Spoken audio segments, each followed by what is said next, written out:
আমাদের তিনটে দাবি। 1 নম্বর, গতকালকের ঘটনার তদন্ত কমিটি গঠন করতে হবে এবং দায় নিয়ে স্বরাষ্ট্র উপদেষ্টার পদত্যাগ করতে হবে। 48 ঘন্টার মধ্যে জাতীয় পার্টিকে নিষিদ্ধ করতে হবে। সংগ্রামী সাথী বন্ধুগণ, আমরা একটু আগে দেখলাম অন্তর্বর্তীকালীন সরকারের প্রেস সচিব তিনি নুরুল হক নূরের উপর যে হামলা হয়েছে সেই হামলার প্রতিবাদ জানিয়ে সরকারের পক্ষ থেকে সাংবাদিক সম্মেলন করেছেন। আমরা সরকারকে ধন্যবাদ জানাই যে তারা এই অন্যায়ের প্রতিবাদ করেছেন, কিন্তু শির দ্বারা উঁচু করে সেনাবাহিনীর যারা, পুলিশের যারা আমাদের কার্যালয়ের সামনে এসে আমাদের কার্যালয়ের ভিতরে ঢুকে তছনছ করেছে, তাদেরকে চিহ্নিত করে অবশ্যই শাস্তির আওতায় আনতে হবে। সংগ্রামী সাথী বন্ধুগণ, একটু আগে খবর পেলাম বাংলাদেশের 3টা বড় দল, বিএনপি, জামাত, এনসিপি, মানে সরকার ঘোষিত 3টা বড় দল, এই 3টা দল নিয়ে তারা আগামীকাল বৈঠকের আয়োজন করেছে প্রধান উপদেষ্টার সভাপতিত্বে। গণ অধিকার পরিষদ কি বানের জলে ভাইসা আসে? আমার স্পষ্ট ঘোষণা, স্পষ্ট বক্তব্য, আগামীকাল 3 দলের সাথে কোনো বৈঠক হবে না। আগামীকাল বৈঠক হবে সর্বদলীয় বৈঠক। যদি 3 দলের সাথে বৈঠক করে বাকি দলগুলোর সাথে বৈষম্য সৃষ্টি করেন, ওই যমুনা কিন্তু ঘেরাও করা হবে। সবাইকে নিয়ে সর্বদলীয় বৈঠক আগামীকাল ডাকতে হবে। সাংবাদিক ভাইয়েরা আমার কাছে জানতে চেয়েছেন যে গতকাল লাল শার্ট পরিহিত যে ব্যক্তি আমাদের উপরে হামলা করেছে তার নামটি যেহেতু আমরা সামাজিক যোগাযোগ মাধ্যমে প্রকাশ করেছি, আমাকে খুব গুরুত্বপূর্ণ জায়গা থেকে এই তথ্য দেওয়া হয়েছে এবং সেই তথ্য আমি ডিএমপি কমিশনারকে পাঠিয়েছি। আমি তাকে পাঠিয়ে স্পষ্টভাবে বলেছি এই সন্ত্রাসকে গ্রেপ্তার করতে হবে। ডিএমপি কমিশনার আমাকে বলেছেন যে তাকে তারা গ্রেপ্তার ইতিমধ্যে করেছে। কতটুকু সত্য কতটুকু মিথ্যা বলতে পারবো না, কিন্তু আমাকে বলা হয়েছে তার বিরুদ্ধে ব্যবস্থা নেওয়া হচ্ছে।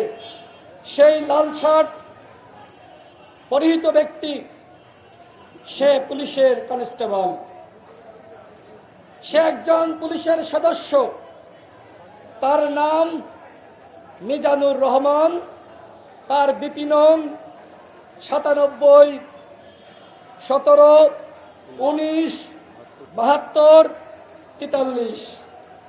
সে নুরুল হক নূরের উপর হামলা করে নাই। সে নুরুল হক নূর মনে করে আমাদের ছাত্র অধিকার পরিষদের কেন্দ্রীয় নেতা সম্রাটের উপরে হামলা করেছে, কারণ সম্রাটের পাঞ্জাবির কালার আর নুরুল হক নূরের পাঞ্জাবির কালার প্রায় একই রকম ছিল, চেহারা দেখতে প্রায় কাছাকাছি, কিছুটা মিল আছে এবং কাছাকাছি বসা ছিল। এই পুলিশের সন্ত্রাস সেইভাবে হামলা চালিয়েছে। মিজানুর রহমান তার নাম, শেখ হাসিনা প্রত্যেকটা বাহিনীকে কলুষিত করেছে। 18 সালের নির্বাচনে আমরা দেখেছি।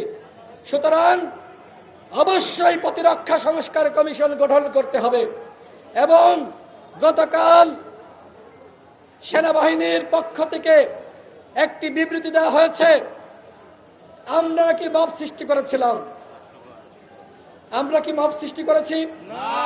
বিভিন্ন জায়গায় ভুল বার্তা গেছে এবং কি সরকারের অনেকে ভুল জানে যে আমরা নাকি জাতীয় পার্টির কার্যালয়ের সামনে গিয়েছি। সাংবাদিক ভাইরা আপনারা সাক্ষী, আমরা কেউ জাতীয় পার্টির কার্যালয়ের সামনে গিয়েছিলাম? আমরা আমাদের কার্যালয়ের সামনে অবস্থান করছিলাম। আমাদের কার্যালয়ের সামনে আমরা সাংবাদিক সম্মেলন করার প্রস্তুতি নিচ্ছিলাম, আর তখনই সেনাবাহিনী অ্যাগ্রেসিভ মুডে, আমার কাছে মনে হচ্ছে ছাত্রলীগের ক্যাডার, আমি এবং নুরুল হক নূর দাঁড়িয়ে আছি, কারণ আমাদের মধ্যে এক ধরনের আস্থার জায়গা ছিল যে আমাদের দেখলে সেনাবাহিনী পুলিশ তারা হামলা চালাবে না, কারণ এই সরকার আমাদের সরকার। কিন্তু দেখলাম যে আমরা দাঁড়িয়ে আছি, এবং এই দাঁড়িয়ে থাকা অবস্থায় নির্বিচারে আমাদের সামনে যারা ছিল হামলা শুরু করলো, এরপরে আমাদের উপর হামলা করলো।